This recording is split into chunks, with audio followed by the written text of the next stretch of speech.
আপনার সঙ্গে এগিয়ে আসেন, আপনার সঙ্গে এগিয়ে আসেন।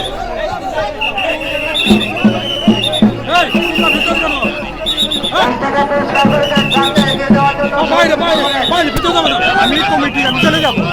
কমিটি কে বলছে? আপনি কমিটি যারা ওদের এখানে আছে। আপনাদের সবাইকে আন্তরিক শুভেচ্ছা কৃতজ্ঞতা জানাচ্ছি। যারা রেলিংয়ে দাঁড়িয়ে আছেন আপনারা দয়া করে নিচে চলে আসেন, কোনো সময় দুর্ঘটনা করতে পারে। আপনারা ভাই দয়া করে নিচে চলে আসেন, আপনারা লেগে দাঁড়াবেন না, কোনো সময় দুর্ঘটনা করতে পারে। আমরা দেখতে পাচ্ছি, আমি আইনশৃঙ্খলা বাহিনীর সদস্যদের অনুরোধ করছি, যারা কিন্তু রেলিংয়ে দাঁড়িয়ে আছেন তাদের সরিয়ে দিন। আপনারা নিচে চলে আসেন, আপনারা সবাই নিচে চলে আসেন।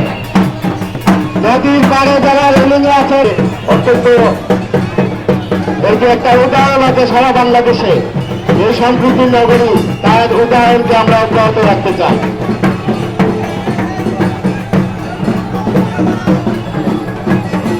আগামী কলের দ্বারা দেবাশী শান্তপুর পারিবারিক পূজার পূজারীবৃন্দকে বিজয়া শুভেচ্ছা জানাচ্ছি। মাতৃসংঘ নারীরা একত্রমান আছেন, আপনাদেরকেও বিজয়া শুভেচ্ছা।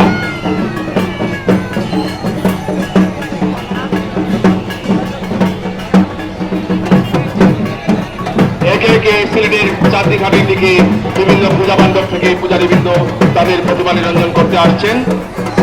যারা প্রতিমা নিরঞ্জন করতে আসছেন এবং ঘাটের মধ্যে অযথা জটলা বাঁধিয়ে বসে আছেন, তাদেরকে সরে যাওয়ার জন্য অনুরোধ করছি। আমাদের কাছে খবর আছে, বিভিন্ন পূজা মণ্ডপ থেকে পূজারীবৃন্দ প্রতিমা নিরঞ্জনের জন্য সিলেটের চাঁদনী ঘাটের দিকে এগিয়ে আসছেন। তাদের এবং যারা ইতিমধ্যে প্রতিমা নিরঞ্জন করেছেন তাদের সকলকে বাংলাদেশ পূজা উদযাপন পরিষদ সিলেট জেলা এবং মহানগর শাখার পক্ষ থেকে শুভ বিজয়ার নমস্কার এবং শুভেচ্ছা জানাচ্ছি। আমাদের সিলেটের ঐতিহ্যবাহী বিভিন্ন সংগঠন, বিভিন্ন পারিবারিক পূজা মণ্ডপের পূজারীবৃন্দ সহ বিভিন্ন জায়গা থেকে পূজারীবৃন্দ উপস্থিত হয়েছেন সিলেটের চাঁদনী ঘাটের দিকে। আমরা সকলকে শুভ বিজয়ার এই লগ্নে নমস্কার এবং শুভেচ্ছা জানাচ্ছি। আমাদের মধ্যে ইতিমধ্যে উপস্থিত হয়েছেন সিলেট মহানগর বিএনপির সাধারণ সম্পাদক ইমরাদ হোসেন চৌধুরী। আমরা তাকে বাংলাদেশ পূজা উদযাপন পরিষদ সিলেট জেলা এবং মহানগর শাখার পক্ষ থেকে শুভ বিজয়ার নমস্কার এবং